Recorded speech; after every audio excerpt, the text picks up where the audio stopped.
Gravação iniciada, Ok. presidente. Obrigada, Isaías, conselheiros, procuradora. Estamos aqui para nossa continuação da nossa sessão ainda do dia 7 de abril, na parte da tarde, né? Passaremos agora para o item 47 da pauta de minha relatoria, recorrente Fazenda Nacional, interessado Sulcred, assessoria e serviços financeiros limitados. Então, o processo está na pasta, a minuta, desculpa. Trata-se de recurso especial da PGFN contra o acórdão 1301-001258, recurso que já é do 67, o acórdão recorrido contém a ementa e a parte dispositiva que abaixo transcrevo, né? Transcrever aqui. No recurso especial, a PGFN alega que o recorrido deu a legislação tributária divergente, né, padrãozinho, relativamente à determinação da base de cálculo dos tributos lançados pela infração à omissão de receita decorrente de depósitos bancários de origem não comprovada, na hipótese de tratar de empresa de factoring. O reconhecimento da alegada divergência está embasado em parecer assim fundamentado. Então, eu trago um parecer aqui do despacho de admissibilidade. Em 14 de 8 de 2005, a contribuinte foi cientificada do recurso da PGFN, do despacho que deu seguimento, apresentou contrarrazões, reiterando, já trazido em sua peça de recurso voluntário, sem, no entanto, questionar o conhecimento. Registra que a contribuinte não apresentou recurso especial contra o acórdão na parte que lhe foi desfavorável, né? É o relatório. Bom, quanto ao conhecimento, em que pese não ter havido em sede contra razões questionamento, eu entendo que algumas considerações devem ser tecidas. O voto condutor do acordo recorrido aborda a questão veiculada e objeto de discussão meritória pela PGFN em seu recurso especial. Isso não se tem dúvida, não vejamos. Feitas essas considerações preliminares, passo ao mérito. E sobre esse, a única questão a ser decidida é se o valor da omissão a ser considerada é o total dos depósitos de origem não comprovada ou apenas o percentual correspondente ao fator de compra conforme o ENFAC. Essa matéria foi analisada com muita propriedade pelo conselheiro Flávio Franco Correia no julgamento do recurso objeto de final 2004-87, o qual transcrevo. Ocorre que no paradigma trazido pela PGFN, que foi o 1402-00826, não houve o providencial debate desta matéria, ficando apenas no plano condicional, eis que nada foi trazido pelo contribuinte para comprovar suas alegações. O relator do paradigma, na verdade, limitou-se a trazer questões por hipótese, sem adentrar no caso concreto por conta da ausência de provas, as quais precisava, a partir delas, formar sua convicção. E é nesse ponto que observo que haveria convergência entre os entendimentos, caso o contribuinte trouxesse para aquele colegiado as comprovações que corroborassem as suas alegações. Só não foi adotada a tese do recorrido pelo paradigma por conta da ausência de provas, o que não pode ser situação delimitadora de divergência, pois se a situação do paradigma fosse a mesma do recorrido, bem provável que o colegiado adotasse o mesmo entendimento. Esse é o ponto, a meu ver, que descaracteriza o paradigma apresentado pela PGFN. A questão relativa à prova, ou melhor, a ausência delas por parte da contribuinte, foi a razão pela qual não se acatou os argumentos trazidos em sede de recurso voluntário no caso paradigmático, o qual transcrevo alguns trechos que merecem destaque. Outro sim, na busca da verdade material, é imprescindível a análise de documentos e alegações justificativas quanto aos ingressos de numerários em conta bancária, para que o julgador possa firmar sua convicção no sentido de estar correto o arbitramento das receitas. Por bem, desde a auditoria fiscal, a contribuinte insiste na alegação de que se trata de valores relativos às suas operações de factoring. Todavia, nem mesmo na fase impugnatória, o interessado trouxe à colação qualquer elemento de prova capaz de elidir as presunções de omissão de receita, muito menos fazer prova de que se trataria de valores relativos a recebimento de operações não contabilizadas. Logo, correto o entendimento da decisão recorrida a seguir transcrito. A respeito da empresa de factoring, aí traz no 51, aí ele entra no caso concreto sobre a respeito das empresas de factoring. A princípio, poder-se entender que a omissão apurada deveria ser tributada nos termos do ato declaratório. Todavia, para que tal interpretação seja aplicável em cada situação específica, faz-se necessária a demonstração por parte do interessado de que a receita omitida realmente foi originária de sua atividade de factoring, o que não ocorreu no caso em apreço, no qual o interessado limitou-se a alegar, sem, no entanto, comprovar sua afirmação. A ausência desse debate específico no paradigma resultou na conclusão de ser esse inapropriado para caracterizar uma divergência. Então, nesse sentido, eu não conheço do recurso especial. Eu não vi no paradigma o debate que eu vi no recorrido. Então, eu não tenho como, diante disso, fazer o exame de aderência para devolver a matéria para a Câmara Superior. Então, em função disso, a princípio, eu não conheço do recurso.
Para esclarecer a minha demora, nós julgamos na sessão passada o KVZ, que era divergência semelhante, o paradigma lá era o 1301001258. Esse é o seu recorrido?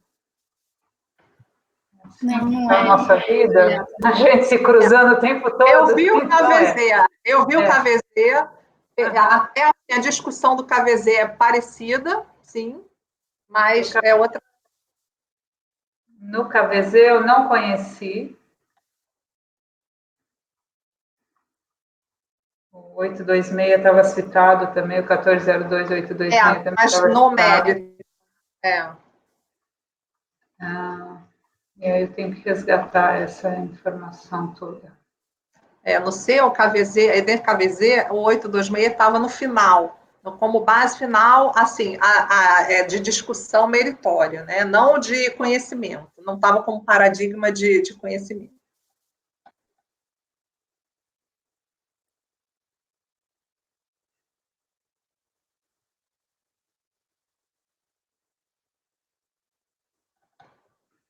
KVZ eu não conheci por ausência de pré-questionamento.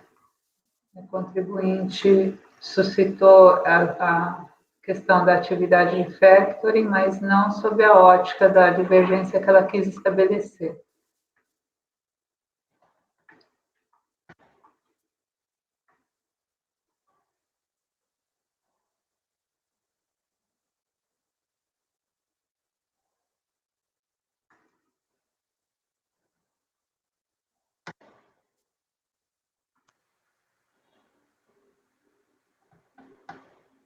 O 1301001258 é o paradigma do KVZ. Uhum. É o recorrido Meu 00826. Não, o 00826 ele é citado pela Procuradoria em Contra-Razões. No seu. É.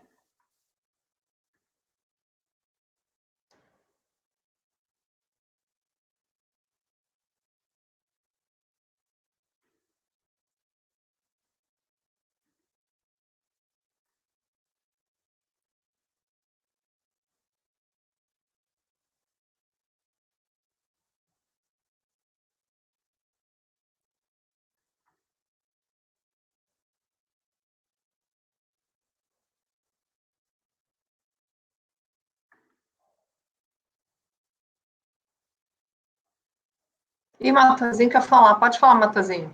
Não tinha visto. É tanto quadrado. Desculpa. Uma dúvida aqui em relação à sua análise. Você fala assim, a questão está colocada na prova. A prova aqui, que você se refere, não é relacionada às operações em si, mas à condição de que elas seriam decorrentes de factoring, que num caso... Se aplicaria a legislação de factoring, o fator ANFAC. E agora sumiu todo mundo, meu Deus do céu. Vocês estão me ouvindo? Porque aqui, no paradigma, ele, de fato, não analisa prova nenhuma. Ele só... quer dizer, exceção de que ele reconhece que a atividade é de factoring, é a única coisa. Então, a discussão está no reconhecimento da atividade, a prova do reconhecimento que a atividade é de factoring, porque me parece que nenhum dos dois analisa a prova, de fato, das operações. Não, no recorrido, você tem a discussão sobre o caso. No paradigma, você não tem essa discussão. Você não tem porque não houve comprovação efetiva de que aquela empresa era uma empresa que trabalhava com factoring. Então, quer dizer, você tem situações totalmente díspares para comparar. Você não sabe. Ele diz, até poderia, mas eu não sei no paradigma. Fala, até poderia, mas até poderia entrar, até poderia se subsumir ao ato declaratório, mas eu não tenho elementos para dizer isso. Então, como é que eu vou cotejar e dizer, olha, isso aqui é confronto de teses, se eu não tenho tese? No caso aqui, o paradigma é que não... Eu não tenho como confrontar a tese do recorrido com o paradigma, porque o paradigma ele está superficial, ele não traz a tese efetivamente para a gente confrontar e subir com o exame, que nem no anterior. O anterior eu estava tranquila porque havia um confronto de tese. Aqui não. Porque a questão, por exemplo, de fundo é a aplicação do fator. Sim, aí no paradigma você não tem aplicação, porque você não tem elementos para fazer aquilo aparecer. Não tem, porque ele considera que não ficou comprovada a operação como de factoring. Então fica no plano da gente não ter... Eu, pelo menos, não vejo como caracterizar a divergência. A doutora Lívia, a doutora Edeli. O paradigma da falar, a princípio, eu até poderia concordar com você que aplica o fator, mas você não me provou que é factoring. Agora, quem julgou esse acórdão, eu não sei se ele está julgando a princípio, eu sei que ele está julgando que não provou. Agora, eu não sei se a turma concordou, todo mundo com esse a princípio, porque esse a princípio é um apter dictum, aparentemente. Doutora Edeli e doutor Caio. A discussão, a gente só chega à discussão da aplicação do fator a depender da postura nesses casos, porque já analisei vários acórdãos desse tipo, tentei propor súmula em relação à matéria, mas a gente percebe nos diversos casos que é muito dependente, que a solução é dependente de como a fiscalização se manifestou a respeito da atividade do sujeito passivo. Então, nos casos em que a fiscalização classifica a empresa como de factoring, inclusive tem ali operações comprovadamente de factoring, mas sobram depósitos de origem não comprovada, há uma tendência na jurisprudência de, nesses casos, dizer que, por estar demonstrada a atividade de factoring, o depósito bancário não pode ser considerado cheio como atividade. Então, para você estabelecer uma divergência, você precisa estar frente a dois acórdãos em que a fiscalização reconheceu que a atividade da pessoa jurídica era de factoring. E aí é que eu estou tentando fechar aqui. Eu acho que o 1301 tem isso, porque teve a tributação de parte da receita e sobraram os depósitos, pelo que eu li do voto, né? Vou confirmar no relatório. Enquanto, inclusive, quando é arbitramento e o coeficiente é determinado com base no inciso específico de factoring, né, isso tudo, dos diversos julgados que eu vi, isso influencia bastante o julgamento. O 1402.002.826, certamente, a empresa ela tem na designação dela, na denominação social, factoring fomento mercantil, mas a condução da fiscalização ela é toda no sentido de me prova que você realizou a operação de factoring, me traz os contratos, me traz a escrituração, e só há alegações de que os valores foram tributados, não há prova.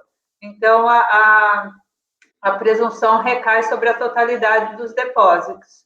Agora, o recorrido é que eu vou fechar a questão ainda, era só para contribuir com o debate. Alguém pediu a palavra porque tem muito quadrado. Oi, doutor Caio. Pediu? Muito quadrado. Tá mudo, tá mudo. Obrigado.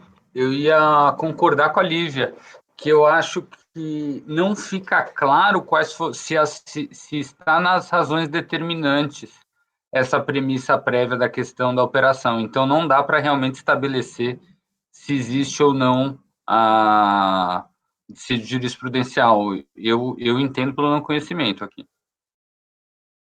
Porque o outro, ele fala meio que ainda poderia, né? Ainda é algo... Mas não... E aí não dá para saber se é algo que como a Lívia muito pôs, se foi precisamente por essa verificação negativa que ele foi acompanhado, ou foi só algo que ele, olha, ainda que, eu concordo totalmente, não é sólido, não é concreto.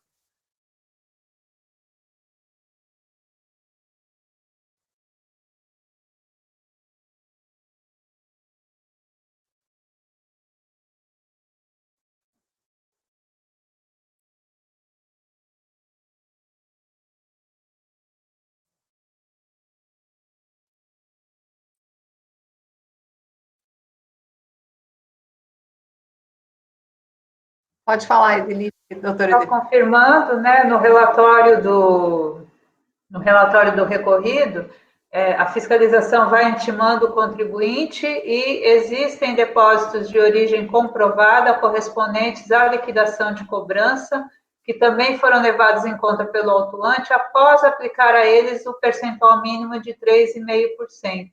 Então, para os depósitos de origem comprovada daquela pessoa jurídica, foi tributado como factoring, e aí ela dizia, mas minha atividade foi aplicado 38,4% de arbitramento sobre a totalidade dos depósitos bancários de origem não comprovada, e por isso, nesse contexto, né, o voto do conselheiro Flávio vai falar dessa incongruência que a fiscalização, nesse contexto, em que já reconhece que a atividade da contribuinte é de factoring, tem uma passagem que ele diz isso.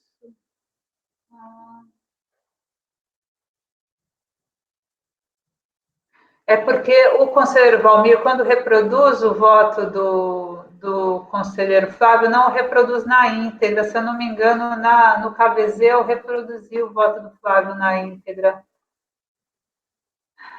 Foi isso que eu fiz. Feitas essas considerações, e sobre essa única questão a ser decidida, se o valor da omissão a ser considerado é o total dos depósitos ou apenas o percentual. Não se questionando que a recorrente exerce a atividade de factoring, a receita a ser tomada em conta na determinação da base tributável deve ser apurada pela aplicação sobre o valor mantido após julgamento de primeiro grau do fator de compra, que serve de referência para os negócios de fomento e que é a precificação da compra. Essa é a referência da IBET. Gente, tem uma passagem dele.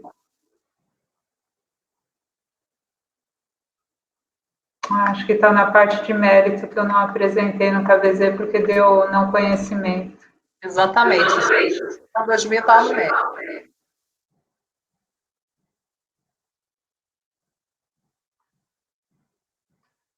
Não sei se dá para fazer essa expansão, né? Mas o fato é que o paradigma 1301, o recorrido 1301, ele vem com essa situação fática, que é a situação fática que o Flávio demanda para fazer esse voto que o conselheiro Valmir aplicou aqui no caso. Então, não é só dizer se para uma factoring a omissão é sempre de depósito bancário é sempre com a aplicação do percentual. É se a fiscalização comprovou que a atividade da pessoa jurídica é de factoring, nesses casos, a aplicação do coeficiente se imporia para a totalidade dos depósitos bancários. E aí é que vem na frase aqui final, né, replicando a fala da conselheira Ivete. não se questionando que a recorrente exerce atividade de factoring, então isso vem da evidenciação da própria fiscalização no lançamento de ter tributado parte dos depósitos bancários de origem comprovada como receitas de factoring. Ponto ao qual não se chega no paradigma, porque em momento algum a contribuinte, apesar da denominação social como factoring, não logrou provar que os depósitos seriam dessa atividade. Então, a Procuradoria pretende o conhecimento para reverter isso quando não houve esse debate, né, no paradigma, né, por isso não conhecimento. Acompanha a relatora. Conselheira Lívia. Também acompanho o relator integralmente. Conselheiro Fernando. Presidente, acompanho e parabenizo aí por detectar essa sutileza. Conselheiro Tozelli. Acompanho, presidente. Conselheiro Matosinho. Diante dos esclarecimentos, eu vou acompanhar. Fiquei com bastante dúvida, confesso, mas vou acompanhar aí pela... Vocês já julgaram, inclusive, um caso similar. Tá. Conselheiro Alexandre. Também acompanho, presidente. Conselheiro Caio. Não ouvi. Conforme já adiantado, eu acompanho. Obrigada. Então, ficou negado conhecimento por unanimidade. Passando agora para o último da pauta, número 50, recorrente Fazenda Nacional, interessado Petróleo do Brasil, de relatoria da conselheira Lívia. Então, conselheira, quando estiver pronto, a senhora está com a palavra. Recurso de divergência interposto pela Fazenda em face do Acórdão 1302-002-303 de 2017. Reproduziu a ementa. A Fazenda Nacional alega que tal julgado conferiu interpretação de divergência à legislação tributária daquela dada por outros julgados do CARF no que se refere às seguintes matérias. Caracterização das subvenções de investimento e de custeio, indica 2 paradigmas. Caracterização da subvenção como receita para tributação para fins de tributação pelo PIS e da COFINS, indica como paradigma 1402.001277. O presidente da Câmara deu seguimento ao recurso especial. Transcrevo o despacho de admissibilidade. Ele contém a transcrição também dos paradigmas.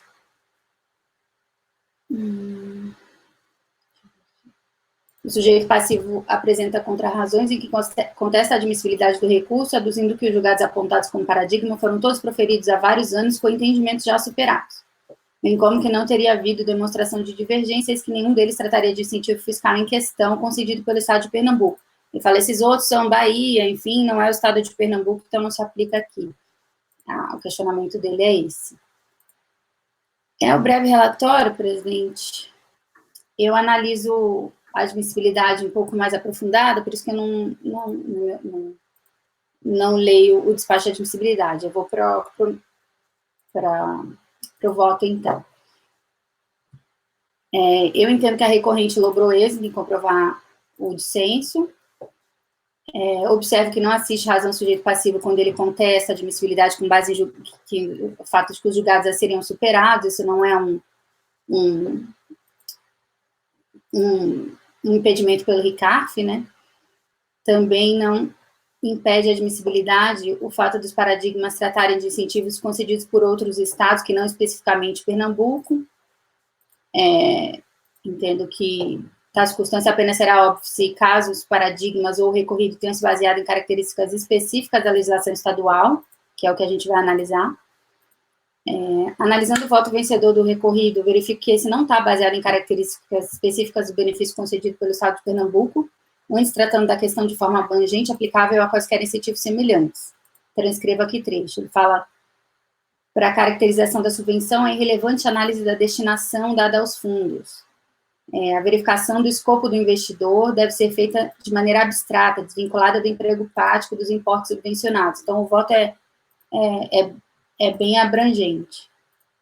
Sua vez, o voto vencedor do paradigma, 1401.001.621, que tratou do benefício concedido por Rondônia, movimento recurso voluntário por considerado investimento, eis que, A legislação estadual não exige abstratamente correspondência entre benefício e destino dos recursos, e o sujeito passivo não demonstrou ter efetivamente aplicado as subvenções recebidas em investimento. Destaco aqui o trecho desse voto. Temos, assim, que enquanto o recorrido considerou irrelevante a análise da efetiva destinação, dada aos recursos oriundos do aproveitamento do incentivo fiscal, o paradigma 401 compreende ser tal vinculação efetiva e imprescindível para que as subvenções possam ser classificadas de investimento, então, reconheço a divergência.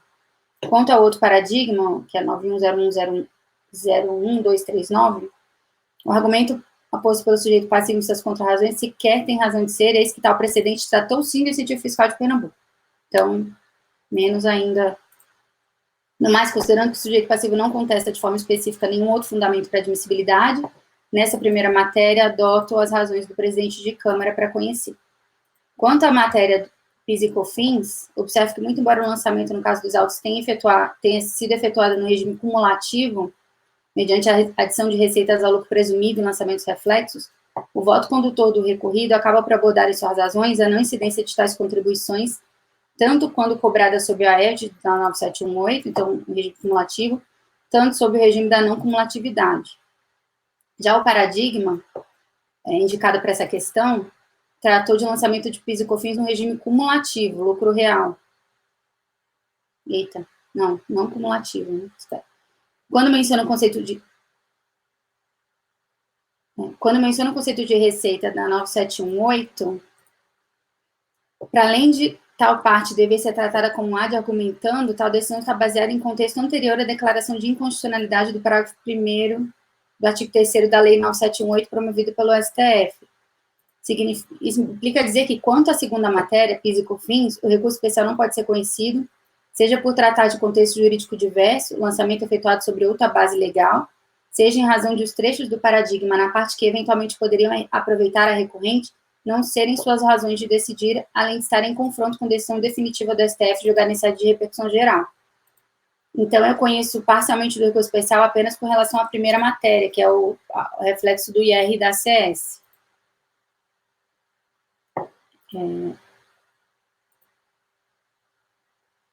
Passo a voto? Conselheira Edeli, a senhora quer fazer uma consideração ou passamos só um minutinho, conselheira?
Só contextualizando aqui, conselheira Lívia, na verdade, a senhora não está conhecendo o recurso em relação ao PIS e à COFINS, é isso? Por conta do acórdão do STF?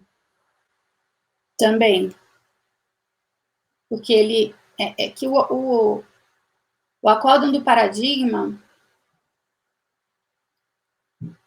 ele está baseado em um contexto anterior, né, da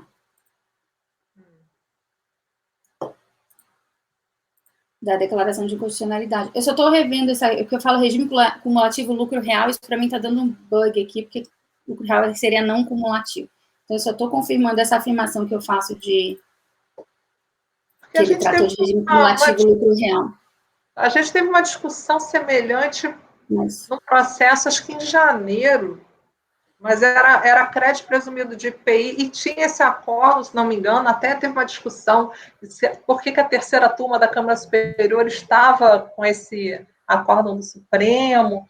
A gente chegou a ver que era questão da base de cálculo e não o próprio mérito do processo, mas a gente não pensou nessa questão de não conhecer, né? Que eu acho que é um pouco diferente, é que não sei. Estou aqui só tentando contribuir para o além debate. disso, eu entendo que os fundamentos do acórdão paradigma que foram citados e que aproveitariam não são razões de decidir do paradigma. Certo. Não só de argumentando.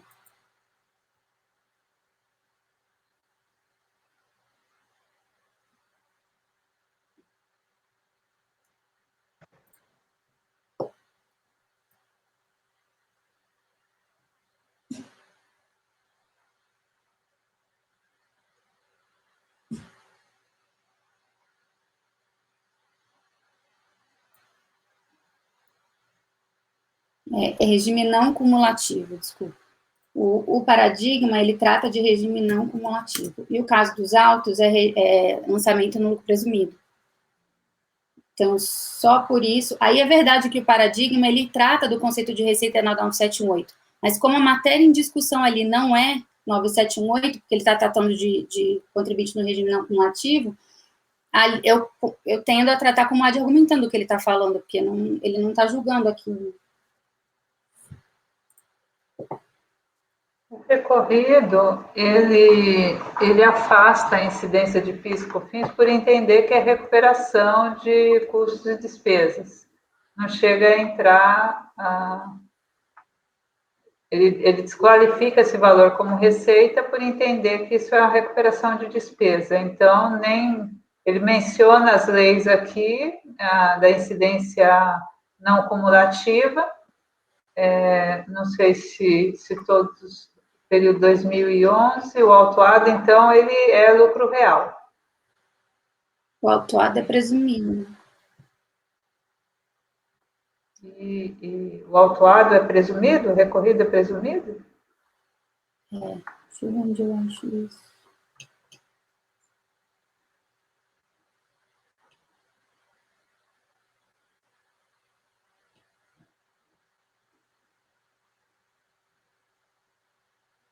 É presumido. Pelo menos no começo da folha. Tem declaração de volta do Matosinho e do O lançamento do caso dos autos é adição de receitas a lucro presumido e lançamentos reflexos. Aí o voto, ele fala das duas legislações, mas ele está tratando efetivamente de presumido.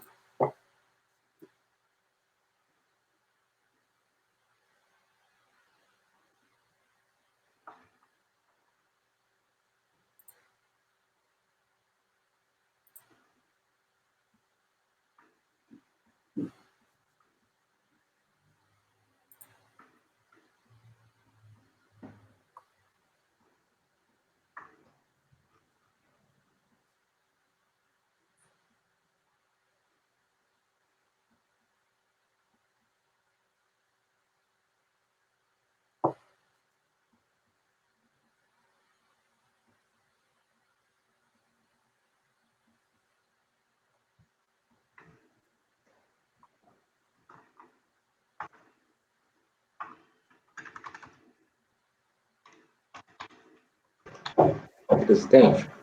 Oi, Fernando, pois não. Posso fazer uma pergunta para a conselheira Lívia? Claro. Conselheira Lívia, eu estou aqui também tentando entender, só para talvez tenha me perdido. Ali, quando você diz, quanto segundo a matéria, tenha sido efetuado no regime cumulativo, o lançamento do nosso processo é regime cumulativo? E aí, Sim. aí o paradigma...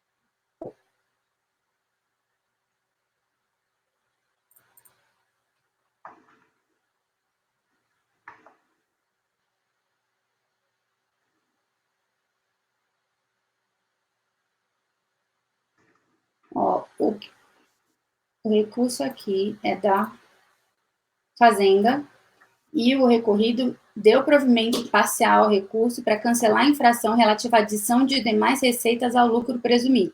Item 1 do auto de infração. Então, o caso dos autos é de 9718.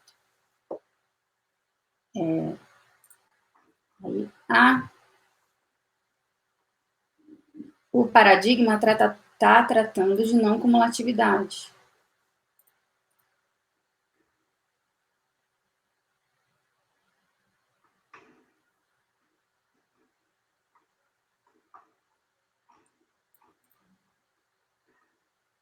O paradigma 1402001277, ele trata de regime cumulativo de PIS e COFINS na vigência do alargamento da base de cálculo. Ele é um paradigma que eu já rejeitei no caso da declaração de voto da CMOS, porque ele estava pautado no alargamento da base de cálculo. Agora, o que tá estranho, né, é o voto condutor do recorrido citar a legislação de não cumulatividade, se esse contribuinte é lucro presumido. É que o voto, ele cita as duas coisas, ele é genérico. Quer deixar em vista, presidente? Mas aí... Se der, eu acho que ele é voto vencedor, sabe? Então, ele só faz um... Doutor, deixa eu passar a palavra para o doutor Caio. Pode falar, doutor Caio. Obrigado. Eu li o voto do Feitosa. Eu tive uma impressão parecida com a Lívia, de que ele fez um apanhado geral de por que as subvenções não estão submetidas aos tributos PIS e COFINS. Eu não vou entrar no mérito, tá? Se foi adequado ou não ele ter feito isso sem o discrimen de cumulatividade e não cumulatividade, mas eu tive exatamente essa sensação de que ele fez um voto gente das subvenções de investimentos estaria fora da incidência do PIS e COFINS. Bom, é essa a impressão que eu fico do voto do nosso ex-coloso.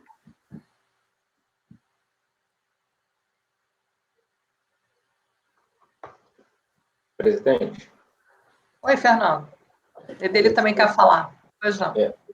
Eu fui olhar o auto de infração, né? Lucro presumido mesmo. Lucro presumido. Então, acho que daí é bem naquela linha do que a conselheira Edeli comentou. O paradigma tratava de lucro presumido, ou de PIS e COFINS no regime cumulativo, quando vigente o alargamento da base de cálculo, em que incidiam todas as outras receitas, né? E esse daqui já era naquele sentido que foi julgado depois pelo STF e também que a 11941 revogou o dispositivo que incidia sobre outras receitas, digamos assim, né? Que não fosse oriundos das atividades desenvolvidas pelo contribuinte. Então, creio que, me parece que seria naquele linha que a conselheira Edeli comentou, de que ela não conheceu, em outro caso, por esse contexto até jurídico bem diferente, né? Não só pelo STF, mas aqui no caso concreto, todos os fatos geradores são depois, inclusive, da 11941 retirar a incidência sobre essas outras receitas. A conselheira Edeli, pode falar? A Lívia tinha pedido antes. Então tá, Lívia. É porque ela está em cima... Quando o paradigma fala sobre... o paradigma está tratando de um caso de regime não cumulativo, fato. Então, quando ele menciona o conceito de receita sob a 9718, isso é ad argumentando, porque ele não está julgando aquilo, então, assim, não é razões de decidir do voto, não é aquilo que está sendo julgado. E 2, ele está tratando de um conceito anterior à declaração de inconstitucionalidade, receita bruta como totalidade da receita. Então, por essas duas razões, eu não aceito o paradigma. Tanto que aquilo não é o que foi julgado, então... eu não posso dizer que a turma falou sobre o conceito de receita da 9718 ali, porque ele estava decidindo lucro real, a turma não estava decidindo 9718. Então, a gente só tem um caso que tanto o recorrido quanto o paradigma falam das duas legislações, só que é fato que o recorrido está tratando de presumido e é fato que o paradigma está tratando de lucro real. Então, a gente tem que considerar as afirmações quanto às outras legislações como há de argumentando nos dois precedentes, né? Eu considero, pelo menos. Conselheira Edeli? Eu ainda tenho alguma dúvida, porque o voto, se o voto condutor do recorrido é no sentido de que subvenção é recuperação de despesa, então, em primeira linha, nessa argumentação, teria divergência com o paradigma que diz que subvenção é receita. Então, eu estou com esse desconforto. E até por isso, e por quê? Porque o recorrido, ao tomar essa premissa de recuperação de despesa, tanto faz a legislação que ele cita, né? Não vai ser base de cálculo nem no cumulativo, nem no não cumulativo, né? Então, o fato da legislação ser diferente, analisada em um e outro, está me parecendo irrelevante para a caracterização da divergência. Parece que o que a Procuradoria quer que suba é a premissa de que a subvenção é uma receita. Em sendo uma receita, aí, eventualmente, caso a divergência seja solucionada no sentido que a Procuradoria quer, talvez a solução fosse até o retorno para o colegiado analisar a incidência sobre o enfoque de receita. Mas só por onde minha cabeça está pensando. A doutora Lívia, depois o doutor Fernando. Doutora Lívia. Não, a Edeli já se respondeu o que eu ia perguntar para ela. Doutor Fernando. Vamos lá. A minha dúvida é a seguinte, tá? O paradigma, então, ele estaria falando, é o 1402 que a gente está falando, é isso? Ele trata de que regime? Lançamento no lucro real.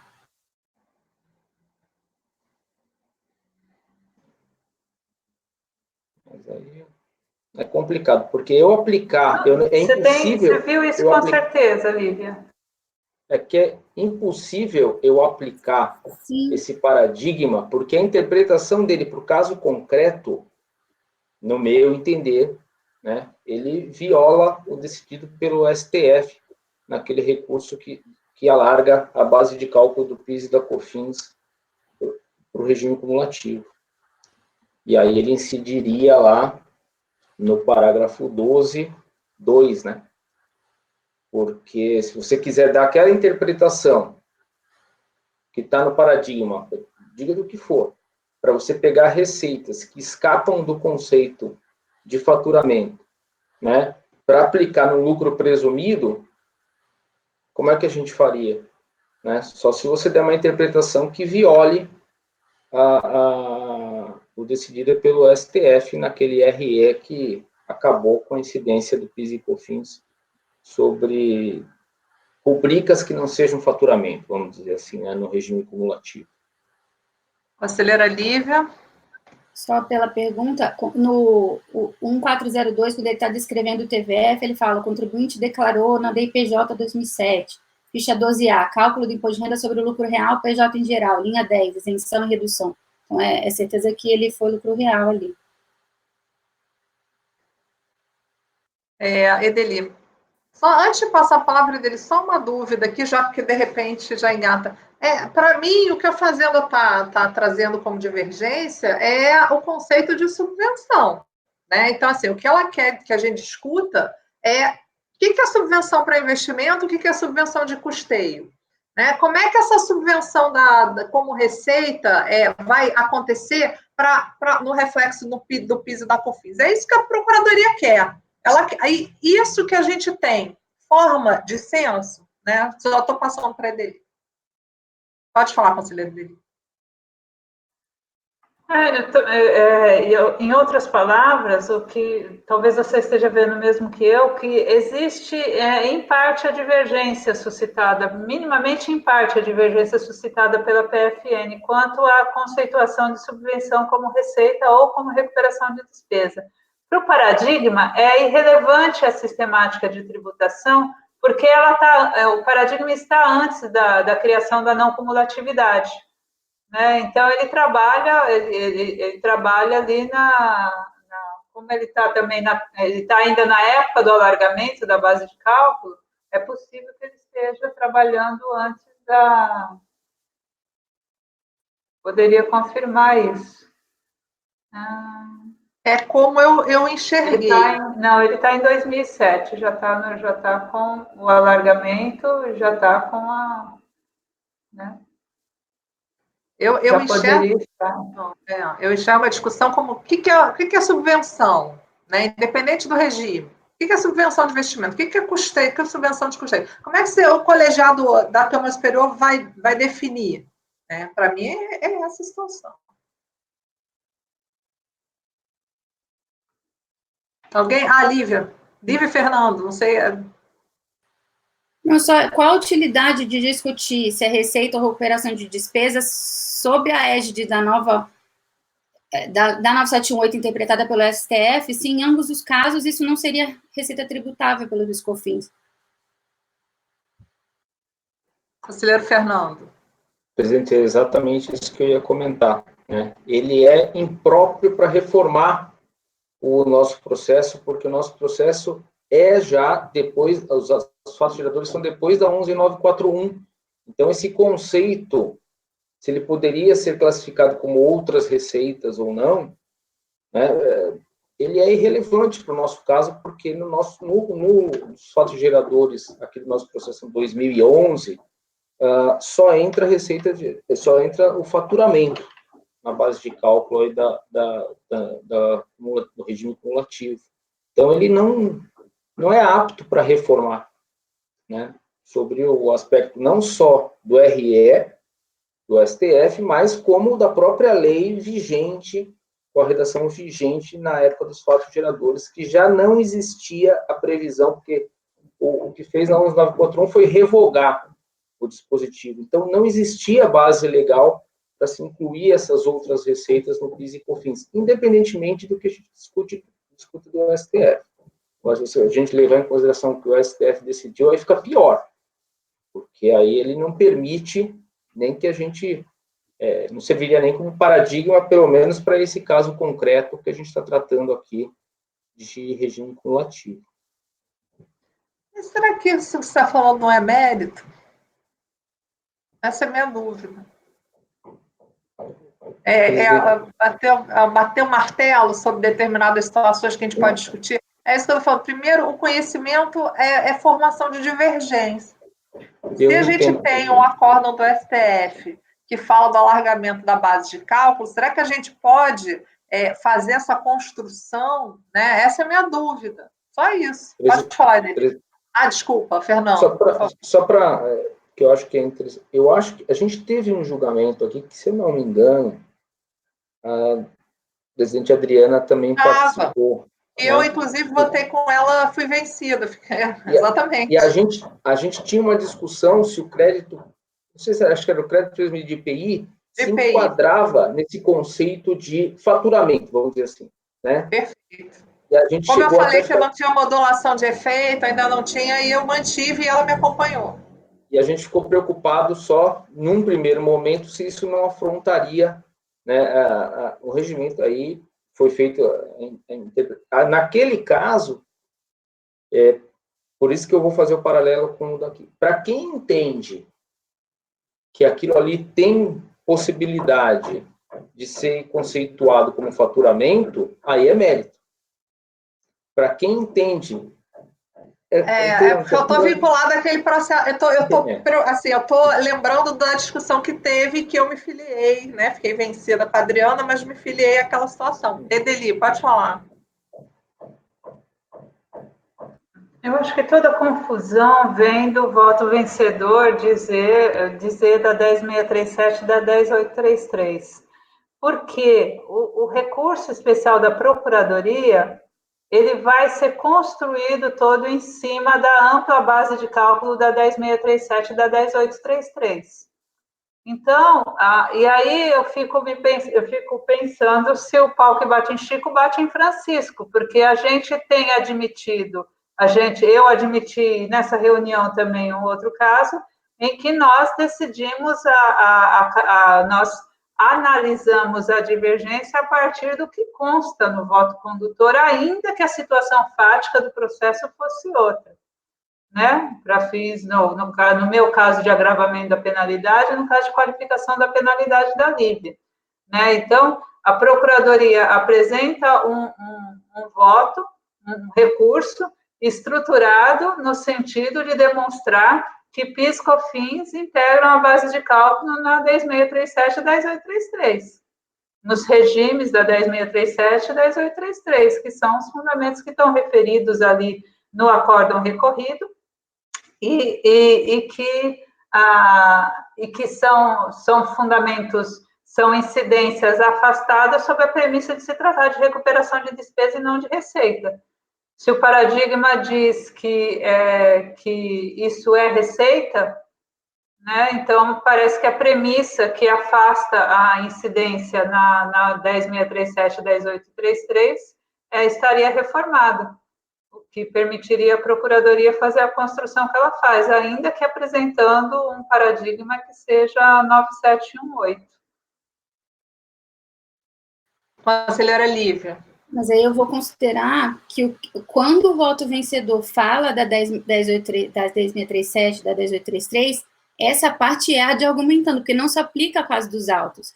E não adianta nada a Fazenda ter um recurso contra uma coisa que é a de argumentando, que você não pode recorrer de argumentando, e 2, porque não é útil para ela. O caso é lançamento pelo presumido. Ela fala, eu quero pela 10.637 tributar pelo PIS e COFINS. Se a gente der provimento, no caso, não vai ter utilidade para ela esse recurso, porque o caso foi lançamento pelo presumido. Então, eu tendo a tratar eu vou mencionar também que essa parte, quando eu falo aqui, né, que o voto tratou, acaba por abordar nas razões a incidência das contribuições nos dois regimes, eu vou falar, então, quando ela trata do não cumulativo, isso é uma de argumentando, porque não se aplica ao caso, e não dá para recorrer enfim, não consigo ver utilidade num recurso desse, e impossibilidade de recorrer de um argumento que não se aplica aos autos, né? E que, portanto, deve ser visto só como a de argumento. Conselheira Delia. Sim, para mim que isso vai se solucionar no mérito. Na admissibilidade, eu ainda vou afirmar o conhecimento sobre esses parâmetros. Conselheiro Matosinho. Estava ouvindo aqui, eu estava tentando relembrar até por que eu tinha votado. Depois aí ele falou, Matosinho fez a declaração de voto. Comecei a ler o voto do conselheiro Marcos e não me recordava da discussão. Eu tendo a concordar com a conselheira Fernanda e a conselheira Lívia. Qual a utilidade de você conhecer de um recurso que não tem finalidade prática? A gente tem a situação, inclusive, naquelas questões em que o contribuinte logra êxito em demonstrar divergência em relação a uma parte da fundamentação, mas não em relação a demais que não resolve a questão. E a gente entende que não deve se apreciar, porque ela sozinha não serve para nada. Aqui me parece a mesma situação. Nós vamos gastar, aliás, já gastamos bastante tempo, para admitir uma coisa que vai levar a resultado nenhum. Assim, não me parece lógico dentro da sistemática da admissibilidade. Só essa ponderação. Conselheira Lívia, depois conselheira Delia. Não seria só por questão prática, a ausência de interesse recursal mesmo, né? Conselheira Delia. Eu acho que não é ausência de interesse, porque o que nós estamos suscitando aqui para dizer que não conseguiríamos reformar o acordo não foi fundamento do recorrido. Eu acho que a gente está analisando a admissibilidade sob prisma de mérito. olhando os dois acórdãos, sem entrar no caso concreto, olhando os fundamentos dos dois acórdãos, eu diria que há divergência, a Procuradoria foi induzida a erro por essa indicação desses dispositivos no acórdão recorrido e pautou o seu recurso nessas premissas. Então, eu acho que sob essa ótica aqui, errou a Procuradoria? No mérito, eu decido. Tá? Mas em termos de admissibilidade, comparando os dois acórdãos, eu ainda entendo que é diferente dos casos de fundamento em que, comparando os dois acórdãos, eu vejo ali um fundamento a mais de decidir que não foi confrontado no recurso. Aqui, comparando os dois acórdãos, eu consigo ver a divergência. Então, em sede de admissibilidade, eu mantenho o conhecimento integral, né? Porque a outra parte já está conhecida. Ok. Conselheiro Fernando, como vota no conhecimento? Parcial ou integral? Presidente, parcial. Para mim, a menção da 10.637 e 10.833 é absolutamente opter dictum. Ela não se aplica ao caso concreto. Nós estamos em planos jurídicos distintos, porque o paradigma trata, ou a gente pode pensar de duas maneiras, ou do regime não cumulativo, ou antes da alteração da 11.941, que tirou outras receitas, vamos supor, da base de cálculo do PIS e da COFINS cumulativa. Então, nesse caso, o que a gente tem que analisar é se é apto para reformar o acórdão recorrido, que trata unicamente da 9.718, após a revogação da 11.941, do parágrafo 2º ou parágrafo 3º lá. Então, eu acho que são planos jurídicos distintos, e a menção do recorrido é opter dictum ao 10.637 e 10.833, por isso eu acompanho o voto da relatora. Ok, conselheiro Tozelli, como voto conhecimento? Espera aí que sumiu aqui. Espera aí, vocês estão me ouvindo? Estou. Sumiu aqui, então eu não estou vendo nada, mas eu acompanho a relatora, presidente. Ok, conselheiro Matosinho, como A voto sua câmera aparece como fechada para mim, Tozelli. Eu não sei o que aconteceu. Eu estou no celular e saiu o negócio aqui. Eu acompanho a relatora, presidente. Conselheiro Alexandre. Também acompanho a relatora, presidente. Conselheiro Caio. Com a relatora, agora foi. Ok, eu acompanho a divergência da doutora Edeli para conhecer integralmente nos termos exatos da divergência aberta por ela.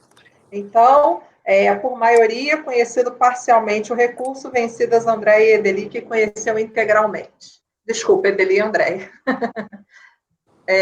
Vamos lá, relatora mérito.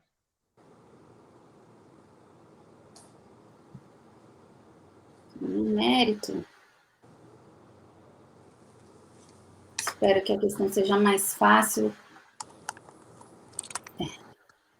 O mérito consiste em definir os contornos da tributação dos valores registrados como contrapartida à fruição do incentivo fiscal concedido pelo Estado de Pernambuco. O voto vencedor considerou que os valores registrados como contrapartida à fruição do incentivo fiscal não seriam tributáveis pelo IRCS e se caracterizam como subvenções para investimento. Concordo com o resultado que chegou àquele voto condutor, mas por outras razões. Em primeiro lugar, analisando a autuação fiscal, verifico que há deficiência na própria acusação, como bem apontou o ilustre conselheiro Matosinho em sua declaração de voto que reproduzo. Então, ele diz aqui, sem se aprofundar sobre a natureza das subvenções, informou que serão adicionadas à base de cálculo presumido as receitas provenientes de incentivos registrados no grupo tal, contábil, né? Ora, a autoridade fiscal lançadora não investigou a natureza do incentivo antes de efetuar o lançamento, simplesmente adicionou a receita contabilizada na base tributável do presumido. O aprofundamento da natureza do incentivo e o cumprimento de seus requisitos teria cabido à autoridade lançadora. Assim, não tendo a acusação fiscal se aprofundado para verificar a real natureza de tais incentivos, penso que não cabe ao julgador introduzir novos elementos na discussão, sob pena de violar a defesa e o contraditório. Então, por isso lá, ele deu provimento ao recurso nessa parte. Aí meu voto.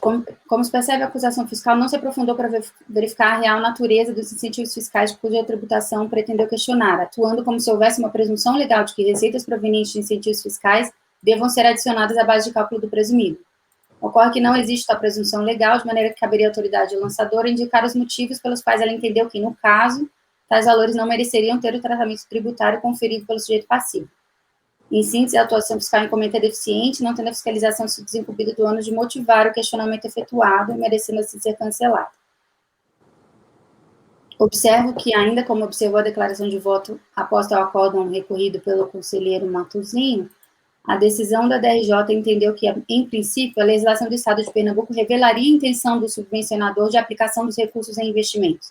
Aliás, mesmo a conclusão que chegou a essa Câmara Superior em 13 de julho de 2016, no 9101002394, cujo voto condutor de lavra do então conselheiro André Moura, conclui que o PRODEP mostra-se, em tese, apto a caracterizar os recursos como subvenção para investimento, entre aspas.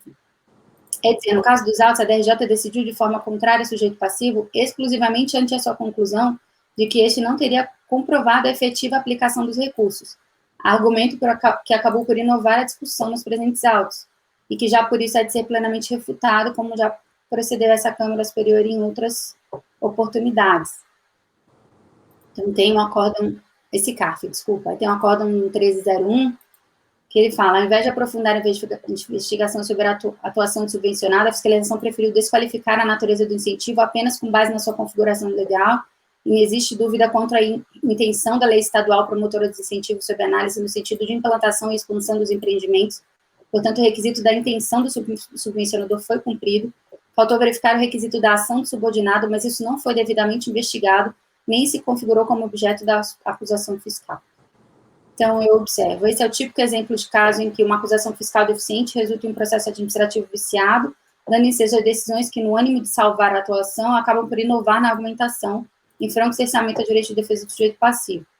Portanto, considerando a deficiência na atuação fiscal, é de se manter a conclusão a que chegou o acórdão recorrido, cancelando-se os autos de infração em questão. Aí, bom, aqui eu falo que se o recurso fosse conhecido para PIS e COFINS, essa decisão também aproveitaria, né, no caso, mas posso tirar essa parte. Então, acho que poderíamos votar, antes de entrar no mérito da subvenção, né, essa questão da deficiência, acho que seria importante.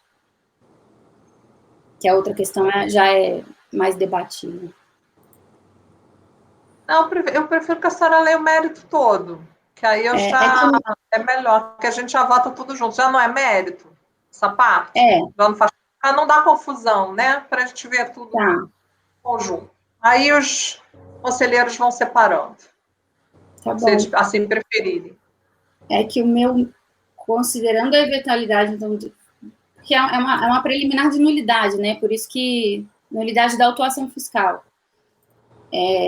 Quanto à questão da tributação dos incentivos fiscais do ICMS, eu tenho uma visão um pouco diferente do que tem prevalecido no CARF quanto à visão da natureza do crédito presumido de ICMS.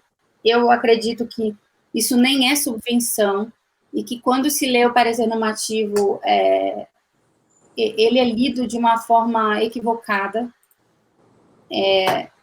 A gente precisa entender que o crédito presumido de ICMS é a renúncia de receita, que, para fins de registro contábil, recebe o mesmo tratamento de subvenção nos termos do 443 do RIR, mas ele é tratado só para fins contábeis, não quer dizer que ele é. Aí eu dou um exemplo tosco de que morango sempre foi tratado como fruta, mas se você olhar, morango não é fruta, morango é flor. O fato de uma coisa ser tratado como algo vendido na feira não quer dizer que tem que ser vendido na floricultura. Enfim, o tratamento não muda a natureza, né, da coisa. Para que algo seja considerado subvenção, eu preciso que tenha uma efetiva transferência de recursos por parte do Estado. E o crédito presumido de ICMS não existe essa transferência de recurso, ela é uma renúncia de receita, inclusive para fins de lei de responsabilidade fiscal, isso é muito claro, e até o tratamento é bem diferente quando se quer dar crédito presumido de ICMS versus dinheiro para o contribuinte, né? Aí eu indico aqui a leitura que eu faço do parecer normativo, do 112 de 79,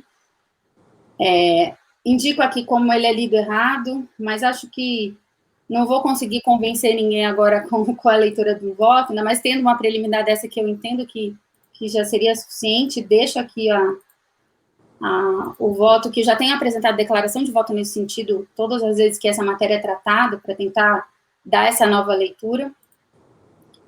Então, minha conclusão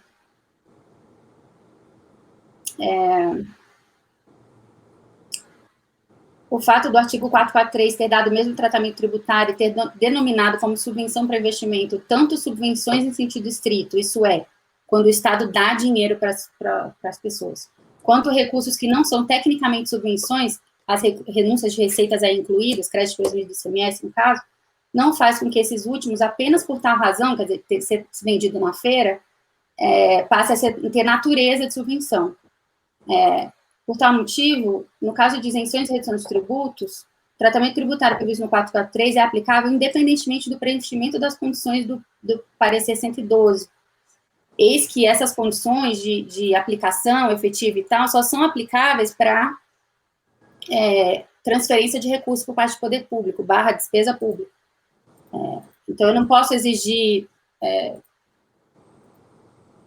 de alguém que não tenha natureza uma condição contra a natureza. Se pretender o contrário, eu falo, é até a condição impossível. Eis que, não havendo transferência de valores por parte do poder público, o beneficiário do incentivo não recebe os recursos subvencionados passíveis de ser assim aplicados. Ele só recebe contabilmente, né, nos registros contábeis, enfim. Então, deixa eu pular mais o voto, tentar resumir. Então, compreendo com a devida vênia os posicionamentos que o crédito prejuízo do ICMS consiste em renúncia de receita estatal, que apenas pode ser considerada subvenção para investimento na acepção ampla / não técnica desse termo, de acordo com o 443 do RI. Por isso, para o crédito prejuízo do ICMS não se deve exigir vinculação, isso é, aplicação direta e exclusiva dos recursos a projetos determinados. Esse tal requisito é aplicável apenas à subvenção para investimento em sentido estrito, isso é, transferência de receita. Por isso, eu compreendo que nos autos, como não tem questionamento, né, também não tem questionamento de como os valores foram contabilizados, isso não é uma questão aqui, o ato de infração não deve subsistir quanto a essa matéria. De qualquer forma, observo que essa Câmara Superior tem cancelado a atuação que pretenda tributar os valores de incentivos fiscais de ICMS por outras razões. Colaciono aqui votos desta Câmara Superior, e tem diversos, por causa do advento da Lei Complementar 160, a questão de necessidade, mas aí eu teria que verificar se foi depositado, enfim, coisa que eu acho que para quem for adotar toda essa providência da Câmara Superior, que toda essa jurisprudência, seriam necessárias informações adicionais para verificar se, no caso, a lei foi depositada, enfim, foram cumpridas as exigências do convênio ICMS 190. Mas como essa não é a minha razão de decidir aqui, eu já consigo decidir o mérito e não concordaria com a eventual proposta de conversão do julgamento de diligência. Por isso, oriento meu voto a negar provimento ao recurso especial. Obrigada, conselheira. Conselheira Edeli. Eu acho que a questão que as circunstâncias do lançamento foram bem delineadas pela conselheira Lívia, mas eu não acho necessário resolver isso no âmbito da nulidade. O acórdão recorrido, ele também, em relação ao IRPJ, apenas em uma breve passagem ele menciona tratar-se de lucro presumido, e mesmo assim, já ao desenvolver o argumento, fala de inclusão de subvenção em lucro operacional, em lucro tributável. Então, não se perguntou aqui se aplicar o coeficiente, isso aqui acresce uma base de cálculo, está no auto de infração, mas a acusação fiscal nem mesmo classifica, ela estava diante de uma recuperação de despesas, um valor classificado como recuperação de despesas e afirmou esse valor como tributável e adicionou lucro como acréscimo à base de cálculo, né? E não tem realmente construção argumentativa aqui. Os atos de concessão foram fornecidos à fiscalização e ela entendeu desnecessário fazer a análise disso. Né? Só entender, apenas afirma que esse valor era passível de inclusão no lucro presumido a título de outras receitas, né? Sem maior construção argumentativa. E o acórdão recorrido, para afirmar a não tributação, discorre da forma padrão acerca dessa tributação e, mais uma vez, induz o recurso especial nesses parâmetros. Se esse lucro, se essa receita é passível de tributação ou não, né? Se é receita ou não, se é recuperação de despesa, se é receita. Né? Então, fica essa discussão superficial em virtude de o voto condutor do acórdão recorrido ter tratado a matéria de forma muito genérica e não dentro dos fatos. Então, a divergência se estabelece no sentido de se verificar se esse incentivo da Prodep do Prodep é tributável ou não, né? E a partir de uma acusação de lucro presumido, né? Possivelmente o paradigma tratava de lucro real, então a gente, mas como o recorrido tratou de inclusão em lucro operacional, em lucro tributável, ensejou da mesma forma que ensejou, na minha visão, para o PIS e COFINS, também para o IRPJ e para a CSL, essa discussão, e agora é trazido para cá se devemos manter a tributação, devemos manter a tributação desse incentivo. Então, diante desse jurisprudencial, o incentivo Prodep é tributável, né? Constitui receita tributável, caracterizada a divergência acerca dessa hipótese genérica, o que é permitido em função da abordagem genérica do paradigma, do recorrido, a resposta que eu dou não tenho como afirmar isso diante da forma como a autuação foi posta. Né? Então, não há como... a solução do dissídio jurisprudencial em função das circunstâncias do caso concreto, a matéria é trazida, a divergência traz a matéria e eu decido a matéria conforme ela está posta nos autos. E nesse ponto, então, eu acompanho a relatora pelas conclusões e nego provimento ao recurso para negar, não sei qual é o dispositivo ficou anulado?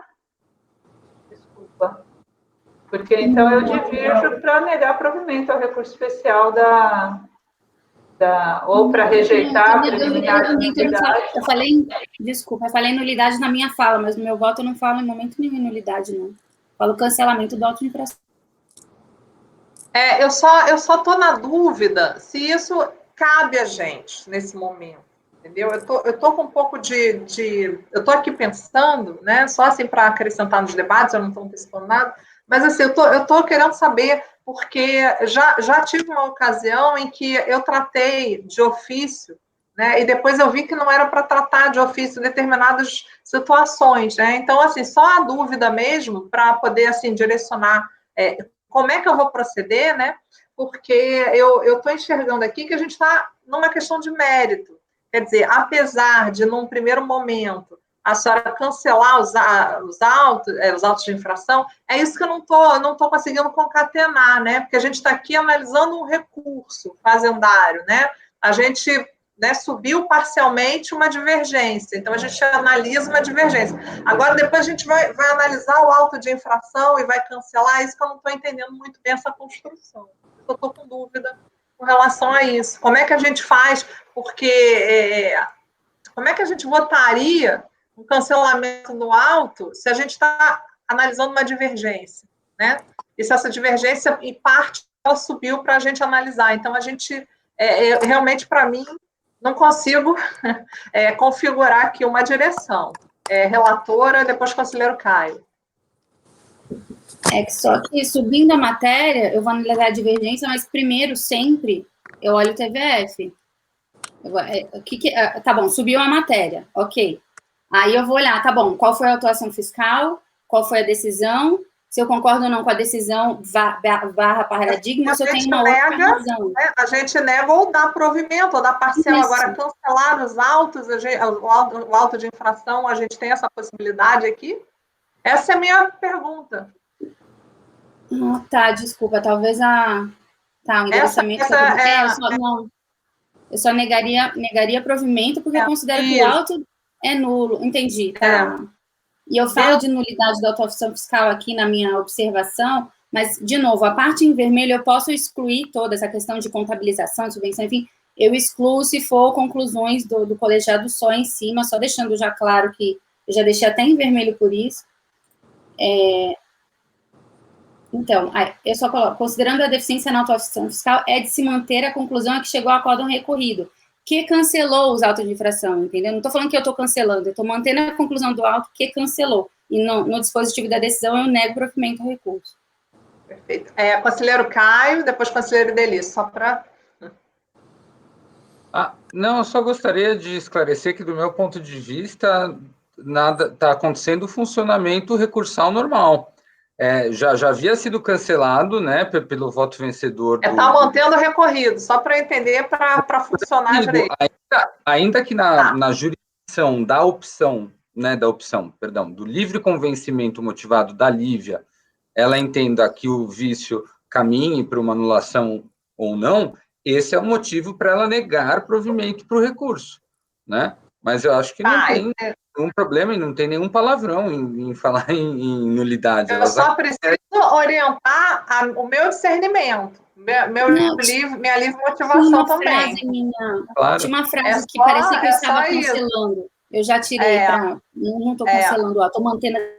Essa é a dúvida. Não estou cerceando a motivação de ninguém e também não quero cercear a minha. Conselheira Edeli, por favor. Acho que é mais ou menos na linha do que o conselheiro Caio falou. Se a exigência já foi cancelada, o recurso é para restabelecer a exigência, e analisando a situação do lançamento, se conclui que o acórdão recorrido corretamente cancelou a exigência, não há atuação de ofício, né? Acho que seria só um ajustamento de termos.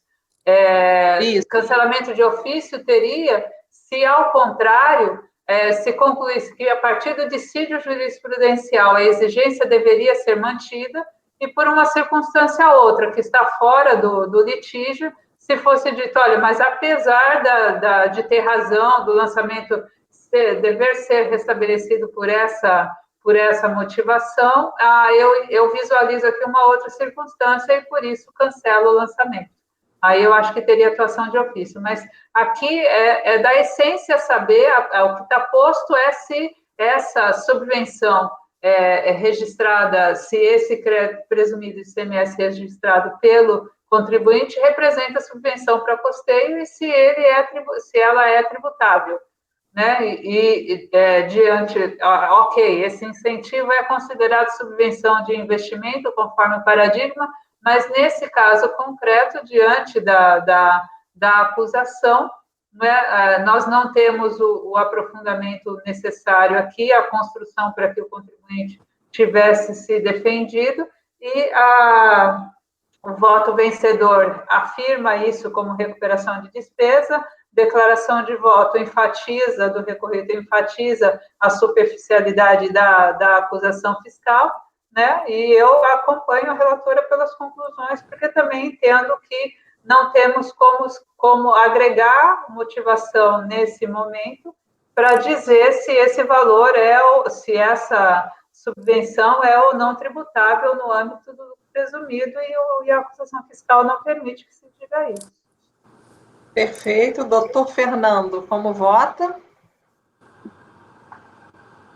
Presidente, eu vejo que dá para avançar no ponto que a conselheira Edeli comentou, e diria mais, até a parte em vermelho ali, se eu parar para pensar e olhando o que é o incentivo fiscal e como a Câmara Superior já trouxe, acho que a conselheira Lívia traz até um último precedente do conselheiro André, né, que fala do mesmo incentivo, dentro daquelas linhas, saber se a lei, né, tem a proposta de estimular o incentivo. No princípio, tem. Aí a questão do restante, né, se ele contabilizou certo ou não, aí fica no campo da falta mesmo de, digamos assim, de um aprofundamento ali por parte da fiscalização, né. Então, não vejo nenhum problema em acompanhar nem o voto da Lívia, nem o voto de Edeli. Eu acho que poderia até avançar, porque há várias razões para se negar provimento ao recurso da PFN, né? Então, vou acompanhar a relatora, sem ressalva. Ok. Conselheiro Toselli, como voto? Eu achei muito interessante, conselheira Lívia, o seu enquadramento sobre a natureza jurídica. Eu sempre partia de uma premissa que era ou uma ou outra subvenção, e realmente separei aqui para analisar. Também achei muito interessante sua aula de biologia, falando que morango é flor e não fruta, mais um aprendizado aqui, colegiado. Mas eu ainda não me convenço que realmente como superar, né, essa equiparação na lei de subvenção para investimento. É isso que ainda a construção não, o tratamento fiscal é disso, mas a natureza não é. Entendo, vou refletir um pouco melhor, porque eu sempre também questionei o enquadramento desse tipo de benefício na tipificação de subvenção. Mas como a lei equipara, está aí um ponto que me chama a atenção.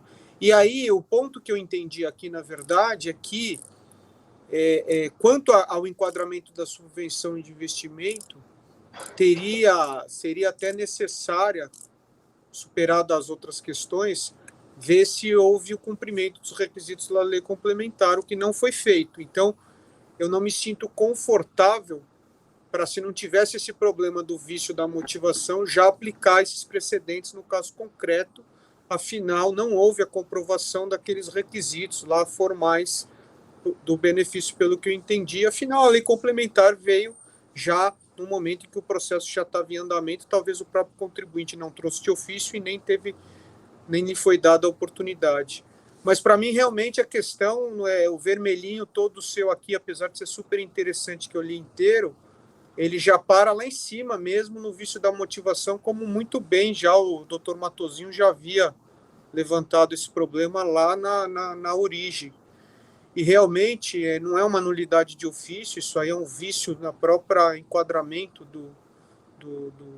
enquadramento não, um vício de motivação na própria autuação, e que, em outras palavras, o próprio recorrido já havia utilizado também esse fundamento para afastar a tributação.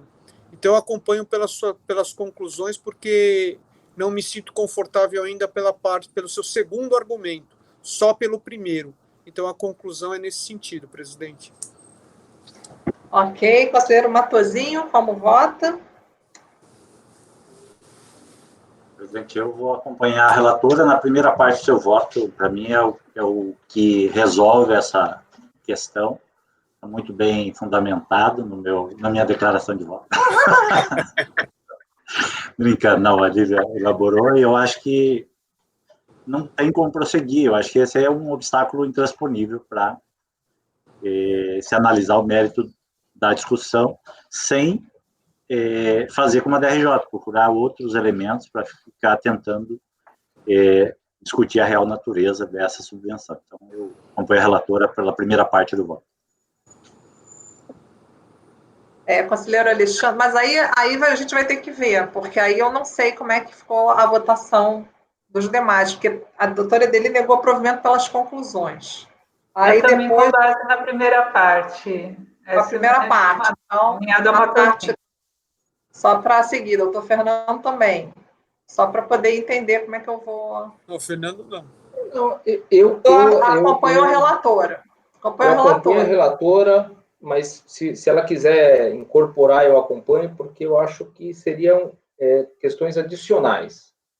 Entendi. Tá. Conselheiro Matosinho já votou, então a primeira parte, o conselheiro dele também. Conselheiro Alexandre. Obrigado, presidente. Em primeiro lugar, gostaria de parabenizar a conselheira Lívia pelo excelente voto.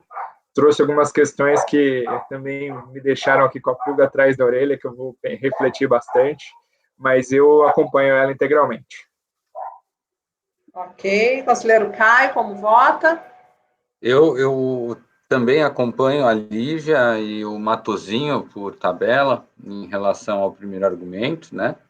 E eu acho que é isso. Eu acho que eu não entraria nessa parte vermelha ainda. Eu acho que já formou maioria na parte preta, então fica até mais fácil de registrar o resultado. Entende? Eu acho que todos concordaram que havia um vício de fundamentação, né? Carência, né? Seja lá o termo que for, o que o pessoal ficar mais confortável. E eu acho que isso resolve, porque eu acho que vai começar a dar problema se entrar na parte vermelha. Né? Mas eu acompanho a Lívia naquilo que ela reconheceu a deficiência, inclusive nos termos da declaração de voto do Dr. Matosinho, que eu cumprimento ambos. Ok. Bom, eu vou acompanhar a relatora também pelas conclusões, da mesma forma que a conselheira Edeli. Então, ficamos no seguinte: conhecimento parcial por maioria, vencidos Edeli e André, que conheceram integralmente. Na parte conhecida, negado provimento, por unanimidade, pelas conclusões Edeli, Toselli e Andréia. Certo? Vou fazer dever. Dever, Andréia. Acho que conclusões é Edeli, Toselli, Matosinho, Caio e Andréia. Não, Matosinho votou. Não, Matosinho votou contigo. Eu anotei que Matosinho votou contigo. Alexandre também, Caio também. Presidente, Oi, eu acho que ela deve colher os votos no sentido de ver quem é que preferiria que mantivesse só a primeira parte. Aí, assim... Eu acho que todos. Eu acho que todos. Só a primeira parte? E votou com a relatora, Eu acho que assim, o resto ficou uma coisa, eu concordo, podia ser, podia não ser. Por isso que eu tratei a primeira parte como uma preliminar de mérito. Porque se a gente concorda com a primeira, eu mesmo não faz sentido eu ir na segunda se eu já estou votando a primeira parte. Eu só iria para a primeira se eu ficasse vencida nessa preliminar. Só senti aquele desconforto que a senhora já ajustou, então, para mim... Pode falar, conselheira Edeli. Eu votei pelas conclusões porque, para mim, me satisfaz a primeira parte, porque não fala em anular auto de infração, né? Então, o lançamento já foi cancelado no acórdão recorrido e a divergência não há como prover, né? Porque há as deficiências que existem no auto de infração. Então, para mim, não basta só tirar a parte em vermelho, né? Voto pelas conclusões, porque não fala em anular a auto de infração em sede de recurso especial nesse contexto. É isso. Eu e a doutora Edeli estamos alinhados. Mas, Edeli, eu só estava falando de anulação na parte em vermelho. Se eu tirar toda a parte em vermelho, eu não falo mais anulação em lugar nenhum. Ou eu falo e estou... Porque eu procurei até com Ctrl F, assim, nulidade, anula... Não achei mais nada, mas se tiver, eu posso tirar, porque eu não estou fazendo nada mais do que manter o acórdão recorrido. É isso que eu quero. Se eu disse alguma coisa contra isso, não foi o que eu quis dizer, não. E acho que, para facilitar, eu vou excluir essa parte. Eu continuo apresentando minhas declarações de voto com essa parte. Toda vez que tiver subvenção, então acho que não foi à toa, ela vai virar uma declaração de voto depois, esse voto todo. Mas eu vou tirar toda a parte que eu falo da natureza das subvenções, porque aí... Acho que, fora a Edeli e talvez André, os outros jogadores acho que não precisam mais ir pelas conclusões. E na ementa também, eu mantenho só a ementa que está em preto, a ementa que está em vermelho. O que me incomodou aqui? Só por essa razão, o lançamento em questão não se... Quer dizer, está entrando no lançamento, quando, na verdade, o que você quer é manter o recorrido. Né? É negar o provimento para manter o recorrido por deficiência como diz o recorrido. Né? Então, essa questão aqui de autuação fiscal é deficiente, não tendo a fiscalização desenvolvida, só por essa razão o lançamento não se sustenta, e aí traz a declaração. Aí é que eu, assim, inferi que estaria havendo alguma questão aqui que me deixou desconfortável de lhe acompanhar E aí fui pelas conclusões também. Não, só para explicar, eu estou mantendo a decisão do acórdão recorrido, mas não a fundamentação, porque a fundamentação do acórdão recorrido não foi, tanto que foi só a declaração de voto. A declaração de voto do Dr. Matosinhos não é a razão de decidir, por isso que ele fez. Ainda tem aqui, ó, ainda tem o acórdão recorrido para que a fundamentação seja a declaração de voto do Dr. Matosinhos. Ainda tem mais adiante aqui. Este é um típico exemplo de caso de uma acusação fiscal deficiente, que uma ação fiscal deficiente resulta em um processo viciado, dando ensejo a decisões que, no âmbito de salvar, entre aspas, a autuação, acabam por inovar na argumentação em franco cerceamento ao direito de defesa do sujeito passivo. Portanto, considerando a deficiência, é de se manter a conclusão que chegou ao recorrido, cancelando-se os autos de infração. Quer dizer, esse penúltimo parágrafo, por isso que eu estou votando pelas conclusões, entendeu, doutora Lívia? Porque, para mim, não foi. E eu vou fazer declaração de voto. Apesar de eu ser a última a votar e todo mundo já ter votado antes, mas é a minha opinião.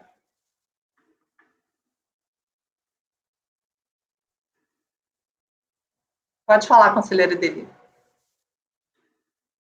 Eu fico... É que eu construiria o mérito decidindo um pouco mais o recurso especial, né? Então, dá a impressão, assim, de que quando você começa o mérito e já deriva para a declaração de voto, né, fica... fala, concordo com o resultado a que chegou aquele voto condutor, resultado de que o voto condutor do acórdão recorrido conclui que aquilo é recuperação de despesa, né? Então, eu tenho outras dificuldades com o seu voto, né? Então, vou continuar mantendo o voto pelas conclusões. Obrigada. Eu vou trocar resultado por dispositivo do acórdão. Eu concordo com o dispositivo do acórdão. É isso que eu quis dizer com resultado, entendeu? Mas eu vou mudar para dispositivo para ficar claro, porque realmente parece que eu estou concordando com o mérito ali, né? Mas eu tenho a impressão de que o resultado se resolve, na maioria das pessoas aqui, com você tirando a segunda parte em vermelho, e aí fica só o meu voto da Andréia pelas conclusões. Isso, com certeza. E aí eu faço a dever em cima disso.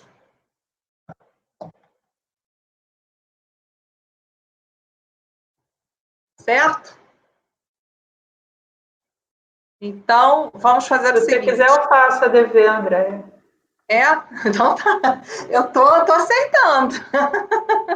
Eu tô com as 3 ainda para fazer aqui. Vamos lá, dever dele, então.